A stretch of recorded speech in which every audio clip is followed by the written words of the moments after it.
Ration कार्डधारकों पाई बड़ खबर। जदि आपणकर एक राशन कार्ड अछि तेबे एही खबरटी आपणक पाई जरूरी। माँ टीवी न्यूज ओडिया रो नुआ न्यूज वीडियो देखिबा पाई चैनल को लाइक एंड सब्सक्राइब करंतु। वर्तमान राज्य सरकार राशन कार्ड संबंध रे एक बड़ निष्पत्ति नेइछंती। अंत्योदय अन्न योजना अधीन रे गहम एवं चाउल भरी खाद्य शस्य केंद्र सरकार अभावी परिवार को जोगाई देउछंती। एथि सहित प्रत्येक परिवारर प्रत्येक सदस्यंक अनुजाई राशन मध्य दिया जाउछि। कार्डधारी को केवाईसी करिबा बाध्यतामूलक करिछंती। आपण निजे बैंकरू आवेदन फॉर्म मध्य पाइबे। समस्त आवश्यकीय दलील संलग्न करिबा परे बैंक को फॉर्म दाखल करंतु। जांच परे बैंक आपणक आवश्यकता अनुजाई आपणଙ୍କୁ ऋण देब। एथिरु आदाय करा जाउथिबा सुध को सरकार सबसिडी देउछंती। डिसेंबर 31 सुद्धा केवाईसी करंतु नचेत राशन कार्ड बातिल होई जिवो।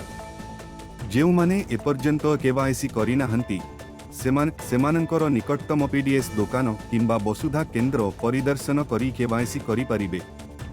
एथिपाई शेष तारीख सरकारी स्तर रे डिसेंबर 31 स्थिर करा जाइछि। योग्य हिताधिकारी राशन कार्ड बातिल करने कार्यानुष्ठान ग्रहण करा जाई पारे जेउ माने निर्दिष्ट समय सीमा मध्यरे केवाईसी करि नाहंती।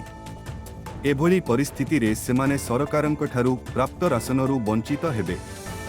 एहा पूर्वरु शेष तारीख नवेम्बर 30 रखा जाइथिला। एहा पूर्वरु केवाईसी समाप्त हेबार शेष तारीख सेप्टेम्बर 30 थिला। एहा पर समय सीमा 30 नवेम्बर को वृद्धि करा जाइथिला, किंतु वर्तमान एहाकू डिसेंबर 31 पर्यंत वृद्धि करा जाइछि।